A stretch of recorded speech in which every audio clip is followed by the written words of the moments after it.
में मैं डॉक्टर ज्योति स्वरशौरान जी, जो कार्यक्रम की सह संयोजिका भी हैं और CRS विश्वविद्यालय जींद में अंग्रेजी विषय की प्रवक्ता हैं, उनको मुख्यमंत्री जी के स्वागत के लिए आमंत्रित करती हूँ।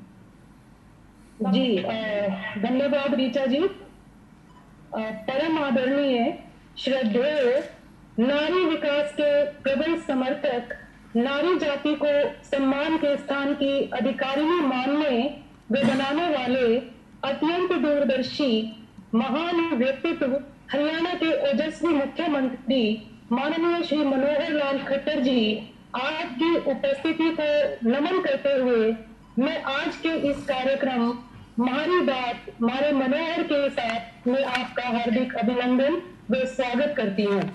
मान्यवर, आज रक्षाबंधन के पावन पर्व की पूर्व संध्या पर हरियाणा प्रांत की सभी बहनें आपके साथ रक्षाबंधन का त्योहार मनाने व आपको अपनी शुभकामनाएं प्रेषित करने के लिए इस मंच पर एकत्रित हुई हैं। आज के कार्यक्रम का लक्ष्य हरियाणा की 500 बहनों को इस कार्यक्रम से जोड़ना था, लेकिन मुझे यह बताते हुए अत्यंत हर्ष हो रहा है कि इस समय हरियाणा के विभिन्न क्षेत्रों व परिवेशों से लगभग 623 बहनों ने अपनी सहभागिता इस कार्यक्रम में दर्ज की है। ये कार्यक्रम हरियाणा के लिए एक ऐतिहासिक कार्यक्रम है, जिसमें बहनों को माननीय मुख्यमंत्री जी से संवाद करने का सीधा मौका मिला है। माननीय महोदय, आपकी उपस्थिति ने तो शक्ति मंथन को सार्थक कर दिया है, क्योंकि आप वह महान व्यक्तित्व हैं जो केवल बातें कहते नहीं, उन्हें पूरा भी करते हैं। माननीय प्रधानमंत्री जी द्वारा दिया हुआ नारा बेटी बचाओ बेटी पढ़ाओ आपके कुशल मार्गदर्शन व नेतृत्व में हरियाणा प्रांत में सार्थक हो रहा है। आपके द्वारा महिला उत्थान की दिशा में अथक प्रयास किए गए हैं, जिनके फलस्वरूप हरियाणा की बेटियों ने शिक्षा, खेलकूद, रोजगार, उद्योग, अनुसंधान व सांस्कृतिक गतिविधियों के क्षेत्र में राष्ट्रीय व अंतर्राष्ट्रीय स्तर पर नए कीर्तिमान स्थापित किए हैं। आपके द्वारा नियोजित की गई हर योजना से हरियाणा की बहनें व बेटियां प्रगतिशील, आत्मनिर्भर, सशक्त व स्वावलंबी बनी हैं। आज का ये रक्षाबंधन उत्सव सशक्त युवा फाउंडेशन के तत्वाधान में आयोजित किया गया है। माननीय महोदय, आज शिक्षित व स्वावलंबी होने के बावजूद भी महिलाओं को बहुत सी समस्याओं और चुनौतियों का सामना करना पड़ता है।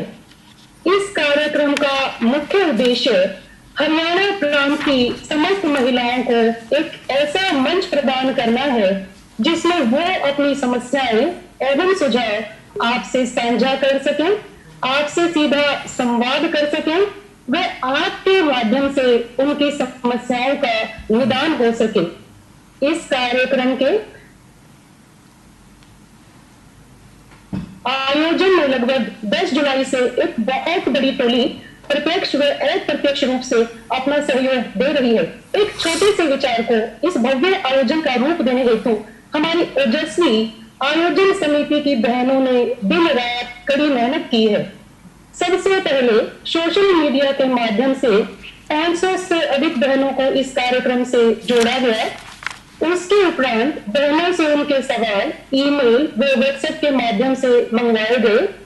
लगभग 150 के करीब सवाल आए, जिनमें से कुछ बहनें आपके समक्ष अपनी समस्याएं आज रूबरू आपके सामने रखेंगी।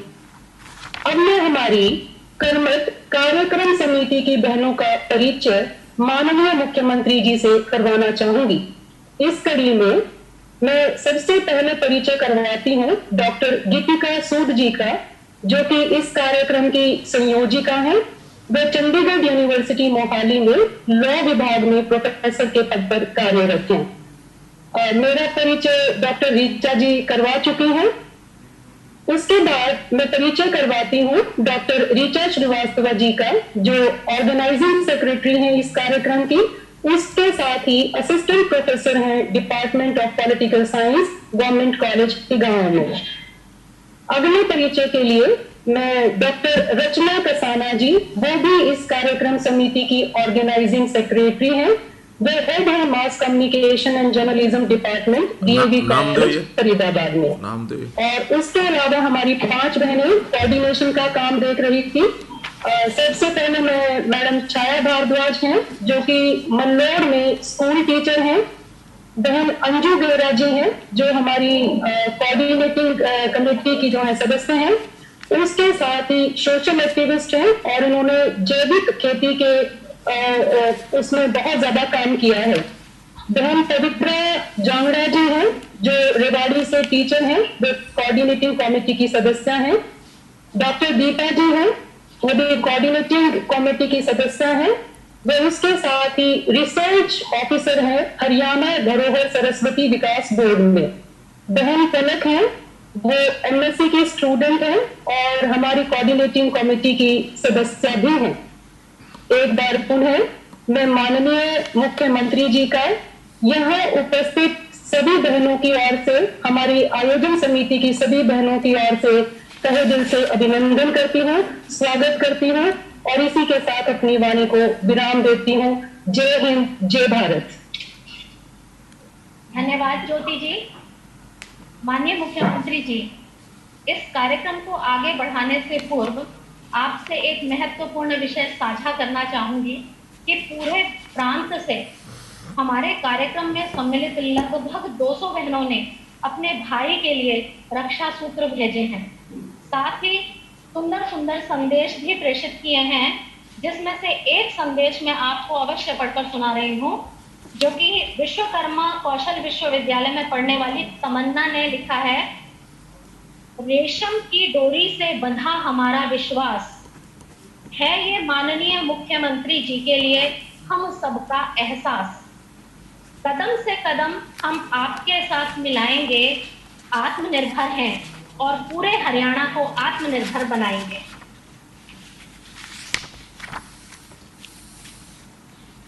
अब कार्यक्रम को आगे बढ़ाते हुए रक्षाबंधन की पूर्व संध्या पर माननीय मुख्यमंत्री जी से निवेदन है कि वह हम सभी बहनों का मार्गदर्शन करें, हमें शुभाशीष प्रदान करें। माननीय मुख्यमंत्री।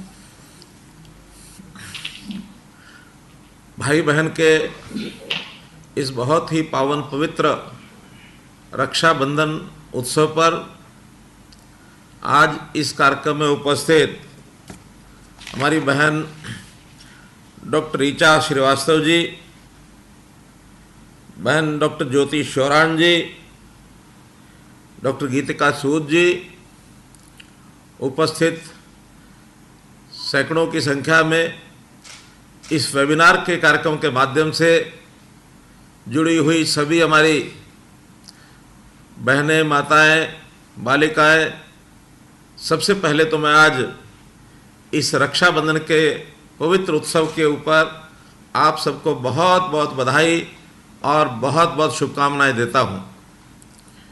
और साथ ही जैसा बताया कि आज सैकड़ों की संख्या में जो रक्षा सूत्र आप लोगों ने इकट्ठे किए हैं, मैं उसको टेक्निकली, क्योंकि हम भले अलग अलग दूर दूर बैठे हैं, लेकिन ऐसा मान करके हम प्रत्यक्ष एक दूसरे को बहुत निकट से मिल रहे हैं, तो इन रक्षा सूत्रों को मैं स्वीकार करता हूं और पुनः इस रक्षा सूत्र के इस त्यौहार पर आप सबको बहुत बहुत बधाई और शुभकामनाएं देता हूं।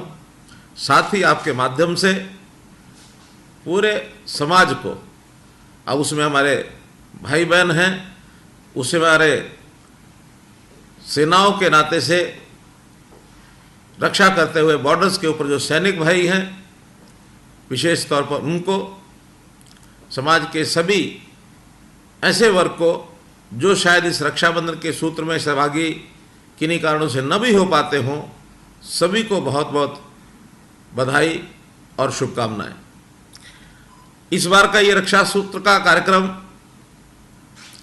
हम लोग कोरोना के इस महामारी के कारण से एक विशेष तौर से नए तरीके से मना रहे हैं।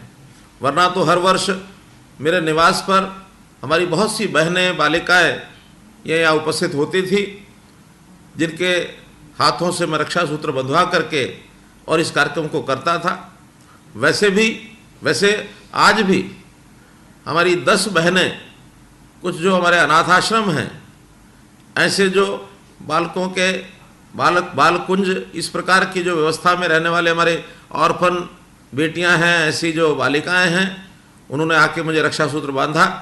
और कल भी government college for women Panchkula से वहाँ जा कर के भी हमारी वहाँ की छात्राएं वो रक्षा सूत्र बांधेंगी। और उस स्थान के ऊपर विशेष तौर पर मैं हरियाणा के अंदर 10 नए गवर्नमेंट कॉलेज इनकी घोषणा करने वाला हूँ, क्योंकि हमने एक संकल्प लिया था कि हरियाणा में हम छात्राओं की शिक्षा, बालिकाओं की शिक्षा, इसके प्रति कटिबद्ध है और हर 10 किलोमीटर के दायरे में एक कॉलेज ये होना चाहिए।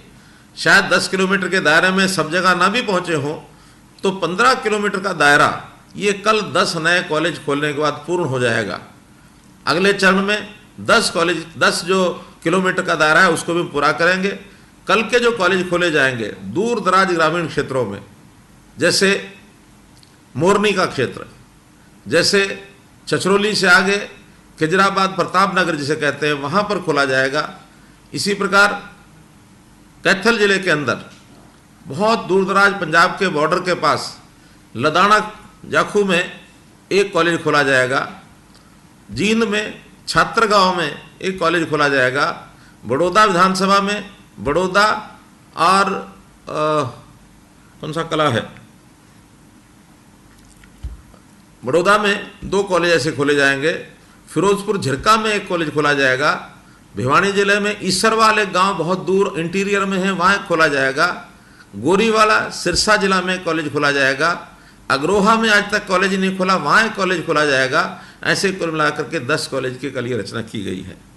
हम लोगों ने लगातार पिछले 5 वर्ष में हमारा जो बेटियों के प्रति, महिलाओं के प्रति, बालिकाओं के प्रति जो दृष्टिकोण सोचने का रहा है, वो आपको ध्यान में होगा कि पानीपत में प्रधानमंत्री जी के आह्वान पर जब बेटी बचाओ बेटी पढ़ाओ ये आह्वान किया गया था, उस समय से लगातार हम इस प्रयत्न में हैं कि हमारी बेटियों की, हमारी बालिकाओं की सुरक्षा, उनका मान सम्मान, उनके प्रति समाज में देखने का दृष्टिकोण ये बदलना चाहिए। क्योंकि अभी तक क्या माना जाता है कि बेटियां परिवार के अंदर शायद बेटों से कहीं उनको क्षीण माना जाता होगा, उनको बोझ माना जाता होगा, लेकिन बेटियों के प्रति दृष्टिकोण बदलने में हम कामयाब रहे। आज मैं कह सकता हूं दावे से कि अब हरियाणा के अंदर परिवार में बेटी को भी उतना ही महत्व दिया जाता है जितना बेटों को दिया जाता है, बल्कि कभी कभी कहीं कहीं तो बेटियां बेटों से भी आगे बढ़ करके परिवार के प्रति उनका जो एक भाव होता है उसको देख करके उनको ज़्यादा महत्व भी मिलने लगा है। चाहे वो सामाजिक क्षेत्र हो, राजनीतिक क्षेत्र हो, शिक्षा हो, इन सब चीज़ों में बेटियों ने बहुत कीर्तिमान स्थापित किए हैं। आज मैं अगर शिक्षा की बात करता हूँ तो शिक्षा में चाहे स्कूली शिक्षा हो, कॉलेज की शिक्षा हो, प्रोफेशनल शिक्षा हो, बेटियाँ बेटों से कहीं आगे निकल करके आ रही हैं। तो इसके लिए भी मैं बहुत बहुत आप लोगों को धन्यवाद करता हूँ कि आप लोगों ने इस मुहिम में आगे बढ़ने का एक अपना संकल्प जाहिर किया है। तो इस प्रकार आज इस रक्षाबंधन के अवसर पर मैं ये कहूँगा कि मातृशक्ति ये हमारे लिए पूजनीय है, यानी मातृदेवो भव ये हमेशा हम कहते रहे हैं। हम हमेशा कहते हैं कि यत्र नार्यस्तु पूजन्ते रमन्ते तत्र देवता, अर्थात जहाँ नारी की पूजा होती है वहाँ देवता विराजमान करते हैं। इसलिए हमारे देश की, हमारी परंपरा, हमारी संस्कृति की परंपरा, इसको हमको पुनः लागू करना है। नारी का महत्व इतना होता था कि नारी की संतान भी कभी कभी एक समय ऐसा था जो माँ के नाम से जाना जाता था, माँ का नाम लगा करके और बेटे का नाम ये पुकारा जाता था। तो लेकिन एक कालांतर में इस प्रकार का समय आया कि जब नारी की सुरक्षा भी कई कारणों से बड़ी कठिन हो जाती थी, नारी अपनी सतीत्व को प्राप्त करने के लिए भी कई बार अपनी मृत्यु का उल्लंघन भी करने लग गई थी। सामाजिक दृष्टि से उचित नहीं, लेकिन आज हमारा आज़ाद भारत, स्वतंत्र देश, इसमें नारी को अच्छा उच्च स्थान मिले, इसके लिए हम लगातार प्रयत्न कर रहे हैं। इसके लिए हमने जैसा शिक्षा की मैंने बात बताई, वैसे सुरक्षा के नाते महिलाओं की सुरक्षा अलग से एक हेल्पलाइन ये हमने बनाई, दुर्गा ऐप, ये हमने यानी लगभग 2 लाख से ऊपर बहनों ने दुर्गा ऐप को डाउनलोड किया। बल्कि मेरा निवेदन ये रहेगा कि हर बहन को, हर बेटी को, जो खास करके पढ़ाई करने वाली, नौकरी करने वाली हमारी बहन बेटी, जो घर से बाहर प्रतिदिन जाना जिसको पड़ता है, ऐसो को तो सबको और अपनी रक्षा हेतु इस ऐप का उपयोग जरूर करना चाहिए। जब भी कभी ऐसी कोई घड़ी आ जाए जिसमें हमें तुरंत आवश्यकता हो सहायता की, तो हमको तुरंत दुर्गा ऐप का उपयोग करना चाहिए। हमने महिलाओं की अलग से यानी दुर्गा वाहिनी फोर्स ये बनाई, दुर्गा शक्ति रैपिड वाहिनी एक अलग से पुलिस में वाहिनी बनाई, ताकि कभी भी कोई आवश्यकता पड़े तो महिला की सुरक्षा के लिए तुरंत हमारी ये पुलिस जो है ये पहुंच सके। अभी डायल 100 करके हरियाणा में एक और नया कार्यक्रम बहुत जल्दी शुरू होने वाला है। उसके बाद तो हमारी सैकड़ों गाड़ियां हमेशा सड़कों पर, गांव में, शहर में तत्पर एकदम तैयार रहेंगी कि जब भी कभी किसी को आवश्यकता पड़ेगी तो पैनिक बटन दबाते ही उस जगह पर तुरंत हमारी पुलिस, हमारी फोर्स पहुंच सके। ये आने वाले 1 नवंबर से पहले इसकी सारी योजना शुरू होगी और हम हरियाणा दिवस 1 नवंबर पर इसको भी एक प्रकार से लॉन्च करने वाले हैं। तो इसी प्रकार महिलाओं के थाने हमने अलग से खोले। आपको पता है रक्षाबंधन के 2015 के वर्ष में मैंने महिला थाने हर जिले में 1 हो, आज हमारे यहाँ 31 महिला थाने हैं, किसी प्रदेश में और नहीं है। तो 31 महिला थानों में महिला ही सुरक्षाकर्मी सभा होती हैं। पुलिस में हमने महिलाओं की संख्या बढ़ाई।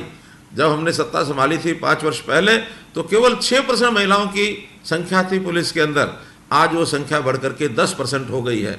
और हमारा टारगेट अगला 15% तक महिलाओं की संख्या, चाहे वो महिला पुलिस अधिकारी हों, चाहे महिला पुलिस के कांस्टेबल हों, ये संख्या बढ़नी चाहिए। इस ओर हम आगे बढ़ रहे हैं। इसी प्रकार से महिलाओं का जो रोजगार है, महिलाओं का जो स्वास्थ्य है, इसके प्रति भी हम गंभीरता से चिंतित कर रहे हैं। हम देखते हैं कि हरियाणा में महिलाओं का अनीमिया दर ये बहुत डाउन है। बच्चों का अनीमिया दर तो डाउन है ही, महिलाओं का भी है। महिलाओं के कारण से कई बार बच्चों का होता है। तो ऐसी गरीब बस्तियाँ, पिछड़ी बस्तियाँ, जहाँ ग्रामीण क्षेत्र के अंदर इस प्रकार की स्थिति है, तो हम इसको भी ठीक करने के लिए अभियान हमने चलाया है। और जहाँ तक शिक्षा की बात मैंने आपको बताई है, रोजगार के नाते से रोजगार में भी स्किलिंग का जो कार्यक्रम है उसमें महिलाएं आगे बढ़ करके आ रही हैं। स्किलिंग के माध्यम से वो अपना रोजगार प्राप्त करने के लिए इनकी संख्या भी निरंतर बढ़ रही है। इस ओर भी हम विशेष प्रयत्नरत हैं। अभी प्रधानमंत्री जी ने जो आत्मनिर्भर भारत इसकी जो घोषणा की है, इसमें 20 लाख करोड़ रुपए की देश भर की योजनाएं जो बनी हैं, इसमें भी महिलाओं के लिए कई विशेष योजनाएं हैं। हमारा प्रयत्न रहेगा कि उन योजनाओं पर महिलाओं को, बालिकाओं को ये उसका लाभ मिलना चाहिए। हमारी माताएं बहनें जो घरों में खाना बनाती हैं, उनकी यानी जो गैस, जो धुआं, जिसको लकड़ी का चूल्हा जला करके काम करना पड़ता है, धुएं से आंखें खराब होती हैं और शरीर में बीमारियां लगती हैं। इस कारण से प्रधानमंत्री जी ने उज्ज्वला योजना जो बनाई, उस उज्ज्वला योजना के अंतर्गत 9,17,000 परिवारों को हमने ये गैस कनेक्शन ये इस पिछले 5 साल के अंदर पहुंचाए हैं। और आज मेरा दावा है, कोई परिवार हरियाणा में ऐसा नहीं है जिस परिवार के यहाँ गैस सिलेंडर न हो। ऐसा मैं खुली सभाओं में मैंने कहा है। इक्का दुक्का जगह पर कुछ महिलाओं ने हाथ खड़े भी किए तो हमने तुरंत उनको 48 घंटे के अंदर अंदर गैस कनेक्शन, चूल्हा ये पहुंचना चाहिए, इस प्रकार का सब किया है। प्रधानमंत्री जी ने हर बेटी का अपना एक खाता हो, हर एक महिला का खाता हो, तो सुकन्या समृद्धि योजना इसके अंतर्गत खाते खुलवाए, महिलाओं के सबके खाते खुलवाए। और अभी पिछले दिनों में तो हर महिला, गरीब परिवार की जो महिला है, उसके खाते में सीधा केंद्र सरकार ने पैसा भी भेजा, ताकि हमारी महिलाएं वो समृद्ध बने, वो आत्मनिर्भर बने, उनको किसी प्रकार की कठिनाई ना आ जाए। तो इस प्रकार का महिलाओं का उन्होंने काम किया है। हमारी बेटियों की शादी, गरीब परिवारों की, विधवाओं की, अनुसूचित जाति में खास करके इनकी बेटियों की शादी में भी हम लोग 31,000 रुपया, 41,000 रुपया, 51,000 रुपया ऐसे अलग अलग स्तर के ऊपर कन्यादान के रूप में ये राशि भेजते हैं, ताकि उन परिवारों को कोई कठिनाई ना आए। सामूहिक विवाह योजना में भी हम लोग इस प्रकार की सहायता ऐसे लोगों को करते हैं जो इस प्रकार के कार्यक्रम में भाग लेते हैं।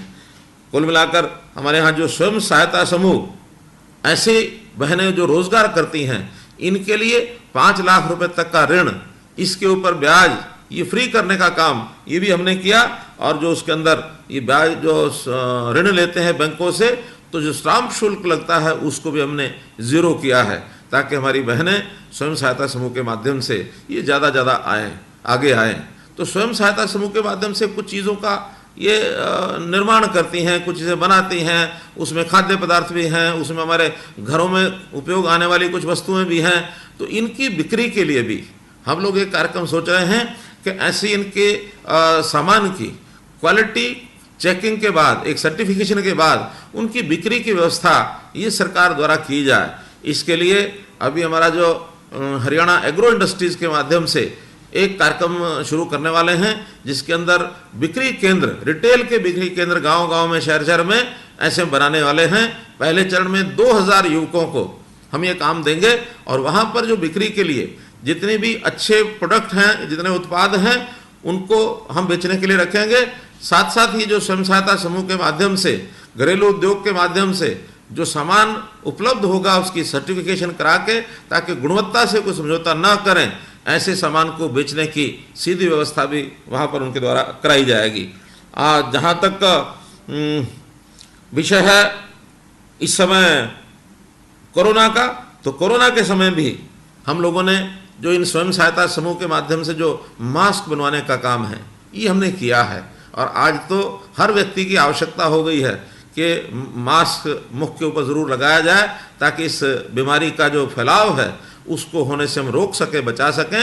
बल्कि आज के दिन तो मैं आह्वान करूंगा कि रक्षाबंधन के दिन केवल रक्षा सूत्र ही न बांधें, बल्कि सामने वाला जो भी हमारा भाई बंधु है जिसको हम रक्षा सूत्र बांध रहे हैं, उनको भी और अपने आप को भी अपने मुख पर मास्क बांधने का भी एक संकल्प लें कि इस दिन मास्क बांधने के संकल्प का भी उतनी आवश्यकता जैसे हमारी हम रक्षा सूत्र बांधते हुए संकल्प लेते हैं रक्षा का, हम अपनी बीमारी से किस प्रकार से बचें, तो मास्क बांधने का भी संकल्प जरूर लेना चाहिए। ये भी समय की आवश्यकता है, तो इसको भी हम ध्यान रखें।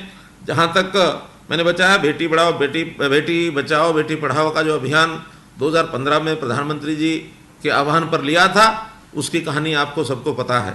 हमारी जेंडर रेशो उस समय 871 थी, ये 2014 की बात, मैं 15 की बात कह रहा हूँ, और आज वो जेंडर रेशो बढ़कर के 923 हो गई है। बहनों, एक बहुत प्रगति, एक सामाजिक जो हमारा ताना बाना है, सामाजिक जो हमारी एक व्यवस्था है, उसमें ये अंतर बहुत ज़्यादा नहीं रहना चाहिए। 1 से 50 तक का अंतर तो समझ में आता है, लेकिन बहुत बड़े अंतर से कई प्रकार की सामाजिक बुराइयां, सामाजिक कुरीतियां ये होने का खतरा बना रहता है। तो इस पर और हम प्रयत्न करके इस जेंडर रेशो को और कैसे अच्छा किया जाए, ठीक किया जाए, इसके लिए लगातार हम लोग प्रयत्नशील हैं। हमने कॉलेज में, स्कूल में जो जाने वाली हमारी छात्राएं हैं, बहनें हैं, उनके लिए भी छात्राओं की सुरक्षा जो योजना है, छात्रा परिवहन योजना, इसको हमने शुरू किया है, ताकि बसों को, हर रूट पर बसों को वहाँ भेजा जाए। जिस रूट पर संख्या कम है उस रूट के ऊपर हम छोटे वाहन भेज करके भी हमारी बेटियों को, बालिकाओं को स्कूल से कॉलेज, घर से स्कूल कॉलेज और स्कूल कॉलेज से घर में आने की एक सुविधा मिल सके। कुल मिलाकर मेरा कहने का भाव ये है कि आज जो भाई बहन का हमारा त्यौहार है, इस त्यौहार पर बहनों के लिए जो कुछ हमने किया उसका मैंने बताया है। कभी भी योजनाएं पूरी नहीं होती, आवश्यकताएं पूरी नहीं होती। हम अभी भी जो कुछ विषय आपके द्वारा हमको सुझाए जाएंगे, हम उनको पूरा करने के लिए जहाँ तक भी संभव होगा उसको पूरा प्रयत्न सरकार की ओर से करेंगे। और न केवल सरकार की ओर से, बल्कि हमारी बहनों बेटियों के लिए, छात्राओं के लिए, महिलाओं के लिए बहुत सी सामाजिक संस्थाएं ये भी लगी हुई हैं। बहुत सी संस्थाएं महिलाओं की, वो भी आगे बढ़ कर के आ रही हैं। तो मेरा आह्वान उन सभी संस्थाओं से, उन बहनों से, माताओं से है कि वो भी महिला उत्थान के नाते से, महिला सशक्तिकरण के नाते से वो आगे आए और आगे आ करके हमारी बहनों का, हमारी माता बहनों का, महिलाओं का सशक्तिकरण हो। रक्षा सूत्र के दिन एक विषय का और ध्यान करना आवश्यक है कि अभी आज के समय में इस रक्षा बंधन को बहन भाई के बीच में रक्षा सूत्र का त्यौहार ऐसा माना जाने लगा है। लेकिन यदि आप इतिहास पढ़ेंगे, देखेंगे, तो इतिहास में रक्षा यानी जिस चीज़ का दायित्व रक्षा करने का मेरे ऊपर है, उसकी रक्षा करने का काम ये हमने करना है। और उसके लिए हमें किसी से कोई वचन भी लेना है तो उसको वचन के लेने का काम भी इस रक्षा सूत्र को बांध करके हम करते हैं। कभी कभी ये रक्षा सूत्र सामने वाले को अपने मन की इच्छा बताने का भी एक प्रकार होता है कि मेरे मन की इच्छा ये है कि आप रक्षा करें, भाई की रक्षा, बहन की रक्षा, ये तो परस्पर इस सूत्र से बंधा हुआ है। कभी कभी हम गुरुजनों के प्रति भी इस रक्षा सूत्र का, शिष्य और गुरुजन ये भी कभी रक्षा सूत्र आपस में बांधते थे। राष्ट्र रक्षा के लिए हम अपने सैनिकों को रक्षा सूत्र बांधते हैं, और अपनी रक्षा की बजाय देश की रक्षा, मातृभूमि की रक्षा, राष्ट्र की रक्षा, इसकी संकल्पना भी रक्षा सूत्र के हम दिन देते हैं। रक्षा सूत्र के दिन आज हमारे सैनिक भी सभी एक दूसरे को राखी बांध रहे होंगे और इस राष्ट्र रक्षा का ये संकल्प ले रहे होंगे। कालांतर में कहानियाँ ऐसी बहुत हैं। कहते हैं कि जब कृष्ण जी को चोट लग गई थी तो उस चोट के ऊपर मानो मलहम लगाकर पट्टी बांधने का काम द्रौपदी ने किया, और द्रौपदी ने जब वो पट्टी बांधी थी उसी को भगवान कृष्ण ने रक्षा सूत्र बांधा है ऐसा मान करके, और द्रौपदी की रक्षा का संकल्प ले लिया था, तो द्रौपदी की रक्षा की उन्होंने। तो ऐसे ये बहुत से इतिहास ये भरे हैं। हम आज के दिन समाज के अंदर एक चेतना जागृत करें कि जिसकी रक्षा आवश्यक है, क्योंकि रक्षा इसलिए भी हम करते हैं कि हमारे जो फिलॉसफी है, हमारी फिलॉसफी क्या कहती है, हर किसी के लिए जियो और जीने दो, लिव एंड लेट लिव। लेकिन पाश्चात्य सभ्यता आज कुछ ऐसी हो गई है जिनका कल्चर, जिनकी संकल्पना क्या है कि बड़ी मछली छोटी मछली को खाती है, यानी वो क्या अंग्रेजी में उसको बोलेंगे कि वो एक वाक्य बोला जाता है कि बड़ी मछली छोटी मछली को खाती है, ध्यान नहीं आ रहा, लेकिन कुल मिलाकर उनका भावार्थ ये है कि वो जिसकी ताकत है वो अगर छोटे आदमी को ख़त्म भी करे तो कोई बात नहीं है। तो इस प्रकार से ये सभ्यता हमारी नहीं है। हमारी सभ्यता है जियो और जीने दो। हमको हर एक को अधिकार है जीने का, उसकी सहायता करना, रक्षा करना हमारा काम है। अबलग की रक्षा करें, जो जिस प्रकार से व्यक्ति असहाय है, जो जिसको अपेक्षा है, तो ऐसे व्यक्ति की सहायता करना ये हमारा सबका काम होता है। आज उसी भाव से हम सब काम कर रहे हैं। हरियाणा सरकार भी इस नाते से इन सब अपेक्षाओं पर पूरा उतर रही है। पुनः आज के दिन पर मुझे अपनी बात समाप्त करने से पहले फिर आपको बहुत बहुत बधाई, बहुत बहुत शुभकामनाएं। धन्यवाद माननीय मुख्यमंत्री जी, आपका आभार कि आपने अपने व्यस्ततम समय से समय निकालकर अपनी बहनों का मार्गदर्शन किया। इसी बीच हमारे मध्य जुड़ी हैं बॉलीवुड से सिंगर हिमानी कपूर जी, जो फरीदाबाद से हैं मूलतः, और उन्होंने काफी फिल्मों में अच्छे अच्छे गाने गाए हैं। धन्यवाद, स्वागत। बीच में माननीय मुख्यमंत्री जी, जी जब इस कार्यक्रम की रचना हुई तब बहुत सी बहनें अपने विचार, अपनी समस्याओं व अपनी शंकाओं को अपने बड़े भाई के साथ बैठकर दूर करना चाहती थी। जी। इस विषय में हमने कार्यक्रम में हमारे साथ जुड़ी बहनों से उनके विचार और सुझाव मंगवाए, और आज उनमें से कुछ बहनें अपने भाई से अपनी बातें साझा करेंगी।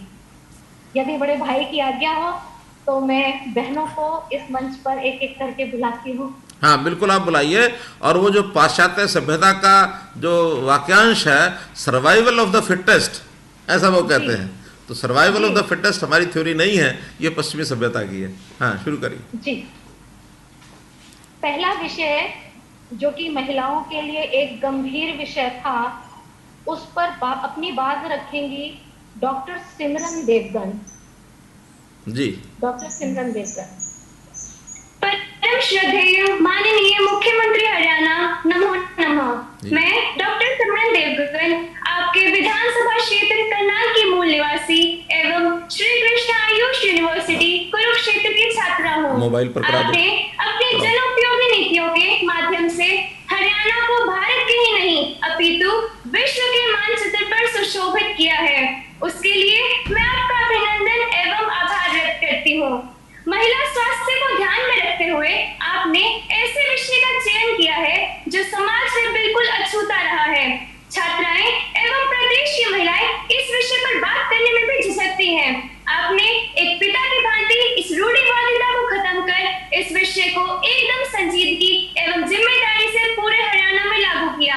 आपने सभी गर्ल्स महाविद्यालयों में सैनिटरी पैड्स के लिए मशीन्स लगवाई ताकि छात्राएं उसका समय पर सदुपयोग कर सके, परंतु कई सार्वजनिक स्थानों पर यह सुविधा नहीं पहुंच पहुंची है।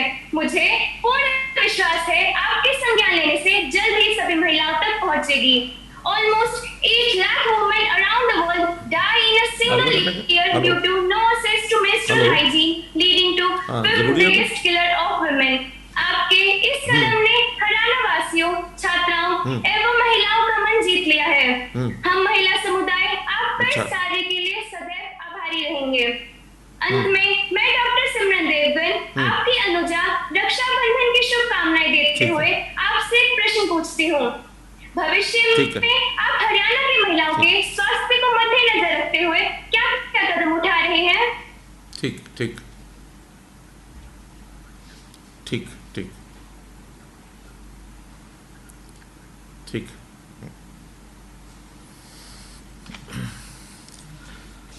सिमरन जी, आपने बहुत ही एक बहुत महत्वपूर्ण विषय की ओर इंगित किया है। हमारी बहन बेटियों को उनके स्वास्थ्य की दृष्टि से ये जो पैड की आवश्यकता है ये प्राय सबको होती है, लेकिन अभी उनकी उपलब्धता ये बहुत कम हो रही है। अभी तक 72% बेटियां वो पैड अभी इस्तेमाल नहीं करती हैं। ये बहुत बड़ी संख्या है। हमारा प्रयत्न है कि हम 100% हमारी बहन बेटियों के लिए इस पैड की व्यवस्था कराएं। 2 विभाग इसमें काम कर रहे हैं। हमारा जो शिक्षा विभाग है, छात्राओं के लिए पैड की व्यवस्था वो कर रहे हैं, और हमारा जो महिला बाल कल्याण विभाग है ये भी बाकी महिलाओं के लिए ये पैड की व्यवस्था कर रहे हैं।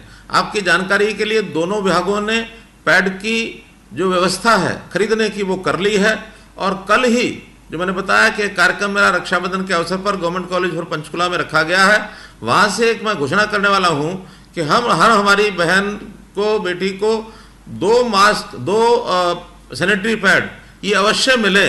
इसकी कल एक योजना बना करके और हम उसको लॉन्च करने वाले हैं। तो ये सारी समस्या जो है मैं समझता हूँ हल होगी, और भी इससे ज़्यादा आवश्यकता पड़ेगी तो इस व्यवस्था के प्रति हमने संज्ञान लिया है। पूरी इसकी व्यवस्था कराएंगे और हम लोग जो है कल इसको लॉन्च करेंगे। आगे और भी कोई व्यवस्था करनी पड़े, स्कूल कॉलेज में हमारा शिक्षा विभाग वो इसकी व्यवस्था करने वाला है। पैड जो है खरीद लिए गए हैं, ब्लॉक स्तर पर उनको पहुंचा दिया गया है। हर एक स्कूल में वो पहुंचाने की व्यवस्था अब करेंगे। जैसे ही स्कूल कॉलेज खुलेंगे तब ये सारे पैड वहां पहुंच जाएंगे। धन्यवाद माननीय मुख्यमंत्री जी, इस गंभीर विषय को समझने के लिए और इतनी सहजता से लेने के लिए। अब माननीय हमारे साथ एक विद्यार्थी पूजा खासा जुड़ी हुई हैं, जो एक समस्या अपनी आपके साथ साझा करना चाहेंगी। पूजा खासा। माननीय मुख्यमंत्री जी नमस्कार। मैं पूजा खासा गांव बड़ौदा से बीपीएस महिला विश्वविद्यालय की डी फार्मेसी ऑफ आयुर्वेदा की स्टूडेंट हूँ। सर, मेरी तरह 1000 लड़कियों की समस्या बस को लेकर है। मैं उसी समस्या को लेकर आपसे जुड़ी हूँ। आपने हरियाणा में बहुत सी बसें चलवाई, परंतु ग्रामीण क्षेत्रों में रूट ऐसे हैं जिन पर बस चलाना बाकी है। माननीय मुख्यमंत्री जी, हमें बहुत खुशी होती है कि माननीय प्रधानमंत्री नरेंद्र मोदी जी बेटी बचाओ बेटी पढ़ाओ का नारा हरियाणा की पावन धरती से शुरू किया था। मुझे पूर्ण विश्वास है कि आपकी कार्यशैली से यह नारा पूर्ण हो सकता है। मैं इस रक्षाबंधन के अवसर पर आपसे यही तोहफा मांगती हूँ कि जिन ग्रामीण क्षेत्रों में बस नहीं चल पा रही है उनमें चलवाने की कोशिश करें। धन्यवाद। क्या नाम बेटा आपने बताया? पूजा खासा। पूजा खासा।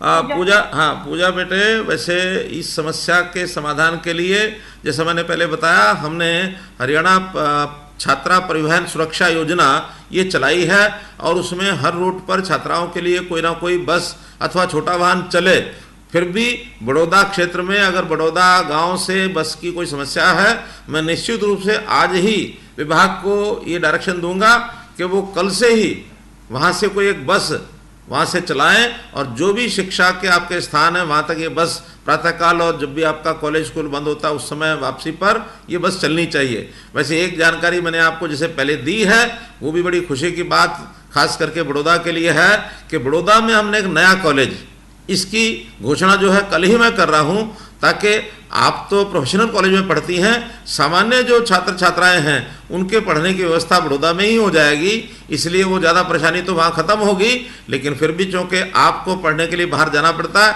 इसलिए बस कल से चालू हो जाएगी, इसकी आप चिंता ना करें। धन्यवाद माननीय। पूजा खासा को तो अपने राखी का उपहार भी मिल गया। आगे चलते हैं मुख्यमंत्री जी, मैं आपको बताना चाहूंगी कि प्रदेश की सबसे छोटी प्रशासनिक इकाई पंचायत होती है, उसको कैसे शिक्षित बनाया जा सकता है, यह कोई आपसे सीखे। इस विषय में अपने विचार आपके समक्ष रखने के लिए जींद के अशरफगढ़ गांव से अमृत कौर जी हमारे साथ हैं। अमृत कौर जी। माननीय मुख्यमंत्री जी नमस्कार। जी नमस्कार। मुख्यमंत्री जी, मैं अमृत कौर सरपंच गांव अशरफगढ़ जो कि जींद जिला में पड़ता है, और ये मेरी पंच उषा रानी। जी जी जी नमस्कार। ये मेरी पंच सुदेश आपका स्वागत करते हैं। बहुत बढ़िया जी, मैं बड़े हर्ष के साथ बताना चाहती हूँ कि सन 2016 में आपने जो स्थानीय निकायों में शैक्षणिक योग्यता का निर्णय लिया था, उसके चलते हुए जो ऐतिहासिक निर्णय लिया था, उसके कारण महिलाओं की पंचायतों में भागीदारी 33% से बढ़कर 43% हो गई है, जो कि पूरे भारतवर्ष में सबसे ज्यादा हरियाणा में है। माननीय मुख्यमंत्री जी, जैसे पहले अनपढ़ता के कारण महिलाओं से मनमाना काम करवा लिया जाता था, लेकिन अब हम सजग हो गए हैं। महिला सरपंचों ने अन्य सरपंचों के तुलना में कार्य भी ज्यादा किए हैं। मुख्यमंत्री जी, अंत में मेरा आपसे निवेदन है कि प्रशासनिक व राजनीतिक स्तर पर महिलाओं को बढ़ावा देने का आपका क्या विजन है? बहुत बढ़िया अमृत कौर जी, आपने एक ऐसे विषय की ओर ध्यान कराया है जिसकी हमने लंबी लड़ाई लड़ी। पिछले सत्र में ये विषय आया कि ग्रामीण क्षेत्र के अंदर पंच सरपंच अनपढ़ होती हैं, उनसे या पुरुष भी कई बार अनपढ़ होते हैं, और बहुत से कामों के लिए सरकारी कर्मचारी अधिकारी उनसे कागज़ के ऊपर हस्ताक्षर करवाने के बजाय अंगूठा लगवा लेते हैं, और तरह तरह के भ्रष्टाचार भी हमको देखने के मिले। बहुत से जो आज की आवश्यकता है उसका विजन भी उस प्रकार का लोगों का नहीं था। जब कभी कोई कोर्ट में जाता था तो सरपंच पंच जो अनपढ़ होते थे कहते थे मेरा तो अंगूठा लगवा लिया, मुझे तो पता ही नहीं क्या लिखा है, और ऐसे बहुत झगड़े और बहुत लिटिगेशन कोर्ट्स की ये बढ़ गई। हमने विचार किया कि आज के युग में कम से कम पंच सरपंच ये पढ़ा लिखा आना चाहिए। स्थानीय निकायों में जब शर्त हमने लागू की, न केवल पढ़े लिखे की बल्कि कुछ और शर्तें भी लागू की कि घर के अंदर शौचालय होना चाहिए, वो कहीं किसी कोऑपरेटिव बैंक का डिफ़ॉल्ट नहीं होना चाहिए, बिजली का बिल उसने भरा हुआ होना चाहिए, कोई ऐसा उसने उसके ऊपर कोई मुकदमा ऐसा नहीं होना चाहिए जिसकी कोई बड़ी सज़ा ऐसी उसको भुगतनी पड़े। तो इस प्रकार से अपराधी वृत्ति को रोकने का ये हमने कार्यक्रम किया। अब इसको चैलेंज करने वाले लोग भी आ गए कि ये ठीक नहीं है, और चैलेंज करते करते इस विषय को वो सुप्रीम कोर्ट तक ले गए। हमने भी लड़ाई सुप्रीम कोर्ट तक लड़ी। 45 दिन की लगातार सुनवाई के बाद आखिर सुप्रीम कोर्ट ने कहा कि हरियाणा ही नहीं बल्कि दूसरे राज्यों में भी इस प्रकार की व्यवस्था बननी चाहिए। हरियाणा ने एक बहुत सराहनीय काम किया है। तो ये हमारी 1916 की जो गाथा आपने बताई, 15 और 16 की, वो हमने सारी देखी है। हमें बड़ी खुशी है कि आज प्रदेश में पढ़ी लिखी पंचायतें ये आई हैं, और जैसा आपने बताया कि 33% की बजाय और ये 43% महिलाओं की भागीदारी अभी हरियाणा में हुई है। और आधे से ज़्यादा जनप्रतिनिधि वो जो निर्विरोध चुन करके आए उसका भी हमको बहुत लाभ हुआ, जिसका हमने इनाम राशि लगभग 200 करोड़ रुपए हमने निर्विरोध चुने जाने के कारण से गाँव के अंदर इनाम राशि भी दी थी। पंचायतें बहुत अच्छा काम कर रही हैं, नया नया विज़न ये पंचायतों के माध्यम से आ रहा है। आपने कहा कि महिलाओं का किस प्रकार से एडमिनिस्ट्रेटिव और ज़्यादा इसमें भागीदारी बने। इस प्रकार के जो इस बार के जो पंचायती चुनाव होंगे जनवरी के अंदर, तो मैं आपको विश्वास दिलाता हूं कि हम ऐसा प्रावधान करने जा रहे हैं कि महिलाओं की संख्या भी 50% हो जाएगी। 50% महिलाएं, 50% पुरुष, इस प्रकार से अपना सारा जो सामाजिक सिस्टम है उसी आधार पर पंचायती राज सिस्टम में भी इस व्यवस्था को हम करेंगे। और आप लोग निश्चिंत रहिए। और महिलाओं की भागीदारी में तो कुछ पंचायतें हम ऐसा भी चाहेंगे कि सबकी सब मेंबर्स वो महिलाएं आ जाएं। ये वहाँ के समाज के ऊपर हम छोड़ते हैं कि अगर सब पंचायत की हमारी निर्वाचित प्रतिनिधि महिला होंगी तो उनको विशेष तौर पर प्रोत्साहन हम देंगे, ऐसा भी हमने विचार किया है।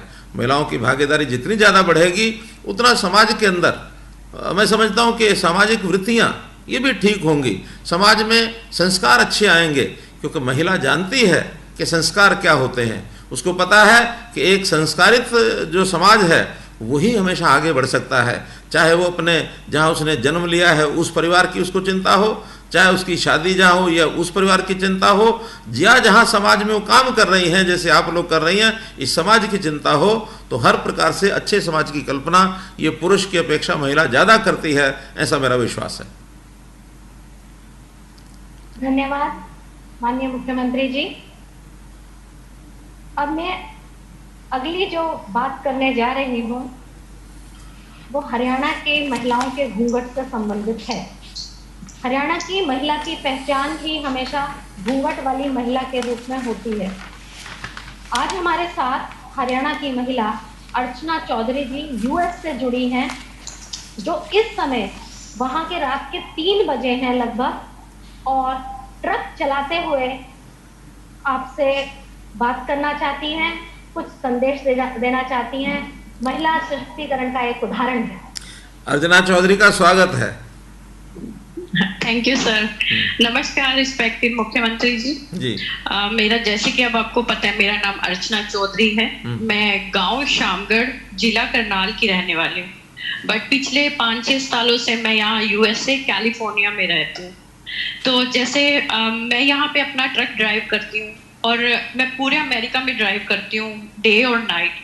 तो मैं नाइट को जब ड्राइव करती हूँ तो मैं उतना ही सेफ महसूस करती हूँ जितना कि मैं दिन के टाइम पे महसूस करती हूँ। तो मैं आपको ये पूछना चाहती हूँ, मेरा ये क्वेश्चन है कि क्या ये जो एटमॉस्फेयर मुझे यहाँ मिला है, क्या ये एटमॉस्फेयर हरियाणा की जो महिलाएं हैं उनको रात के टाइम में वहाँ मिल सकता है? क्या आपने ऐसा कोई कदम उठाया है उनकी सेफ्टी को लेके कि अगर किसी महिला या किसी मेरी बहन को रात को अगर निकलना पड़े तो उनको सोचना ना पड़े, वो अपने आप को उतना ही सेफ महसूस करे जितना कि वो दिन के टाइम पे करती है। और मैं ये जानती हूँ कि मेरी जो हरियाणा सरकार है वो इस कार्य को लेकर महिलाओं की सेफ्टी को लेकर सक्षम है और वो ये सब कर सकती है। थैंक यू मुख्यमंत्री जी। अर्चना जी, विषय बहुत सार्थक है। आपने जो विषय रखा है बड़ा ही प्रशंसनीय विषय है, विचार करने योग्य है, लेकिन जो लक्ष्य आपने रखा है सफ़र तो बहुत लंबा है इसका। आपने कल्पना करके एक विषय रखा, ये बहुत बड़ी बात है और हम भी इसके ऊपर लगातार विचार कर रहे हैं। हमने बहुत कुछ में किया भी है। जितने महिलाओं के प्रति अपराध होते हैं उसके प्रति हम सजग हैं। जैसा मैंने बताया, महिलाओं के हमने थाने खोले, महिला फोर्स को बढ़ाया, दुर्गा ऐप इसको लागू किया। समाज के अंदर एक ऐसा विषय जाना चाहिए कि महिला के प्रति अपराध हमको नहीं करना है। ये दंडात्मक कार्रवाई कितनी ज़्यादा हो सकती है। हमने बच्चियों के साथ अपराध करने वाले ऐसे लड़कों, ऐसे नौजवानों के साथ या ऐसे लोगों के साथ क्या व्यवहार किया जाए, मृत्यु दंड देने तक की बात हमने कही। इसी प्रावधान को केंद्र ने भी अपनाया कि हाँ ये बहुत अच्छा प्रावधान है। अब सब स्टेट्स में लागू हो गया कि बच्चियों के खिलाफ कोई इस प्रकार का अपराध करता है तो उनको मृत्यु दंड दिया जाएगा। लेकिन समाज की जैसी रचना है इसमें बड़ा पहलू ये है समाज को संस्कारित करना। ये अलग अलग क्षेत्र में, अलग अलग समाज में एक जैसी कुरीतियाँ आई हुई हैं, उन कुरीतियों से लड़ाई लड़ना हम लगातार लड़ रहे हैं। आप अमेरिका की बात करते हैं, अच्छी बात है। गुजरात में देखा जाए तो इस प्रकार की काफ़ी अच्छी स्थिति वहाँ दिखती है। हम जब गुजरात घूमते हैं तो वहाँ रात को भी देखते हैं कि 2 बजे भी रात को हमारी बहनें, बच्चियाँ, बालिकाएँ ये सड़कों पर घूम रही हैं, परिवार के साथ आ जा रहे हैं, कहीं कोई कठिनाई नहीं है। अलग अलग प्रांतों की अलग अलग स्थिति होने के कारण से हरियाणा की अपनी स्थिति में हम आज ये तो नहीं कह सकते कि इस समय ऐसी स्थिति है, लेकिन ऐसी स्थिति की ओर आगे बढ़ने के लिए शिक्षा उसमें एक पहलू है, समाज का जागरण उसमें दूसरा पहलू है, दंडित करना इस प्रकार के अपराध के लिए वो तीसरा पहलू है। तो ऐसी सारी व्यवस्था करने के लिए सब तरफ से एक दबाव ये बनाया जाएगा, हम उसमें लगे हैं। और जैसा आपने कहा, मैं कामना करता हूं कि बहुत जल्दी इस प्रकार का वातावरण बने। Let us see how it goes. धन्यवाद माननीय मुख्यमंत्री जी, हमें और अधिक सशक्त बनाने के लिए, आपके प्रयासों के लिए। अब माननीय मुख्यमंत्री जी, जब हमने इस कार्यक्रम की रचना की थी तो हमारा प्रयास रहा था कि प्रांत का कोई भी कोना और किसी भी भाग की कोई भी महिला हमसे छूट ना जाए। इसलिए अब हम मेवात की ओर चलते हैं, जहाँ पर शाहीन खान जी आपका इंतजार कर रही हैं आपसे बात करने के लिए। शाहीन खान जी। माननीय मुख्यमंत्री जी, अस्सलाम वालेकुम। अस्सलाम वालेकुम। कल ईद का त्योहार था और कल रक्षाबंधन भी है, तो इस लिहाज से मैं आपसे ईदी और रक्षाबंधन का उपहार दोनों मांगने आई हूँ। बहुत बढ़िया। मैं शाहिना नगीना मेवात की रहने वाली हूँ। मैं बीपीएस महिला विश्वविद्यालय खानपुर कला से बीएमएस की शिक्षा ग्रहण कर रही हूँ, जो कि यहाँ से 190 किलोमीटर की दूरी पर स्थित है। मुख्यमंत्री जी, मैं आपसे मेवात की महिलाओं की शिक्षा के बारे में बात करना चाहूंगी। मुझे लगता है कि मेवात में अभी लड़कियों की शिक्षा पर बहुत काम करना बाकी है। हमारे यहाँ पर लड़कियों को एक दायरे में रहकर ही पढ़ने की इजाजत दी जाती है। कम विकसित होने के कारण और आमदनी भी कम होने के कारण दूर स्थित सरकारी कॉलेज और प्राइवेट कॉलेजेस में पढ़ाना बहुत मुश्किल हो रहा है। हमारे यहाँ पर लड़कियों के लिए केवल 2 ही सरकारी कॉलेज हैं। मैं आपसे निवेदन करती हूँ कि सरकार मेवात में लड़कियों के लिए कॉलेज ही नहीं विश्वविद्यालय खोलने का प्रयास करे, ताकि लड़कियों को न केवल डिग्री कोर्सेज बल्कि प्रोफेशनल कोर्सेज की भी शिक्षा ग्रहण हो सके। हरियाणा के उज्जवल भविष्य के लिए लड़के नहीं लड़कियों दोनों का शिक्षा उत्थान होना जरूरी है। अतः मैं आपसे निवेदन करती हूँ कि मेरे जरिए से रखी गई मेवात की बात पर गौर फरमाया जाए। शुक्रिया। शाहीन खान बहन, बहुत था आपने एक अच्छा विषय आज के इस कार्यक्रम में पूछा है। जो नूह जिला है, जिसको मेवात जिला भी कहते हैं, ये हरियाणा का एक पिछड़ा जिला है। ये सबको पता है, आपको भी पता है, हमको भी पता है। और इस पर ध्यान केवल हमारा ही नहीं है, बल्कि देश के प्रधानमंत्री जी का भी इस पर ध्यान है, क्योंकि देश के अंदर जो 115 जिलों की एक लिस्ट बनाई गई है, जो जिनको एस्पिरेशनल डिस्ट्रिक्ट्स कहा गया है, उसमें नूह भी एक है। जब इसकी सूची 2 साल पहले घोषित हुई थी तो हमारा स्थान इसमें बहुत आखिर में आ रहा था, लेकिन इन सब डिस्ट्रिक्ट्स में स्टेट की गवर्नमेंट ने, प्रदेश सरकार ने काम करने थे। उसमें हमने शिक्षा पर भी काम किया, स्वास्थ्य पर भी काम किया, रोजगार पर भी किया। ऐसी बहुत व्यवस्थाएं ये हमने उसमें चालू की। परिणाम स्वरूप शिक्षा तो नहीं, लेकिन स्वास्थ्य के मामले में उन सब 115 जिलों के अंदर हमारा स्थान पहला स्थान भी हुआ बीच में। हालांकि ये जो असेसमेंट है ये हर महीने होती है, महीने के महीने दर्जा प्राप्त होता है। तो बीच में एक समय ऐसा भी आया कि सारी व्यवस्थाओं पर हमको परिवर्तन का जो दर है वो पहला भी मिला है, हमें इसका संतोष है। लेकिन जहाँ तक शिक्षा की बात है, शिक्षा में भी हमने शिक्षा के संस्थान तो बहुत बनाए हैं, स्कूल भी हैं, कॉलेज भी हैं, लेकिन वहाँ की ड्रॉप आउट की दर ये बहुत ज़्यादा थी, खास करके लड़कियों की। वहाँ के समाज में भी पढ़ाने का जो एक सिलसिला शुरू होना चाहिए, उनकी जो रुचि बननी चाहिए, उसमें भी पैदा करना पड़ेगा कि अपने बच्चों को, लड़कियों को, लड़कों को पढ़ाएं। और खास करके जो आज की शिक्षा है इसके अंदर उनको भेजें। कुछ वहाँ के रूढ़िवादी लोग ऐसे भी हैं जो सरकारी स्कूलों में अथवा प्राइवेट स्कूल जो आज की शिक्षा दे रहे हैं उसकी बजाय मदरसों में भेजने की एक व्यवस्था बनी रहती है। भेजें, मदरसों में शिक्षा कराएं, हमको आपत्ति नहीं है, लेकिन मदरसों के साथ साथ जो आज आधुनिक शिक्षा जिसकी ज़रूरत है, जिसमें विज्ञान भी है, जिसमें मैथड्स भी है, जिसमें इंग्लिश भी है, जिसमें बाकी भाषाएं भी हैं, और जो सोशल यानी इश्यूज़ हैं उनको ध्यान में करते हुए इन विषयों पर भी पढ़ाना बहुत ज़रूरी है। स्कूलों की संख्या हमारी पर्याप्त है। वहाँ पर मेवात डेवलपमेंट एजेंसी के माध्यम से स्कूलों के अंदर शिक्षा दी जा रही है। वहाँ मेडिकल कॉलेज भी जैसा आपने देखा वहाँ पर है, पॉलिटेक्निक कॉलेज भी वहाँ पर है। तो शिक्षा धीरे धीरे बढ़ रही है। और जैसा आपकी जानकारी के लिए मैंने अभी बताया, एक कॉलेज जो 10 मैंने कल घोषणा करने हैं, उसमें एक कॉलेज फिरोजपुर झिरका, एक प्राइवेट कॉलेज वहाँ पहले से है, लेकिन सरकारी स्कूल फिरोजपुर झिरका में भी कल उसकी घोषणा हो जाएगी, बहुत जल्दी उसका भी हम काम शुरू कर देंगे।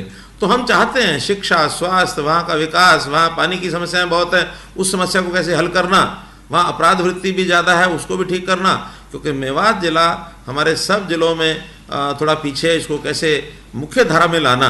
आज प्रति व्यक्ति आय हमारी मेवात की नूंह ज़िले की सबसे कम है, पास लगता सीमाएं लगती हैं गुड़गांव ज़िला, उसकी हरियाणा में सबसे ज़्यादा है। तो दोनों कंट्रास्ट हैं, इसको दूर करने के लिए हमने वहाँ यंग ऑफिसर्स भेजे हैं। अब वहाँ चूँकि कठिनाइयाँ काफ़ी पहले से लोगों को आती थी, तो जो सरकारी कर्मचारी है वो वहाँ जाता नहीं था, आज सरकारी कर्मचारी भी वहाँ जाने लगे हैं।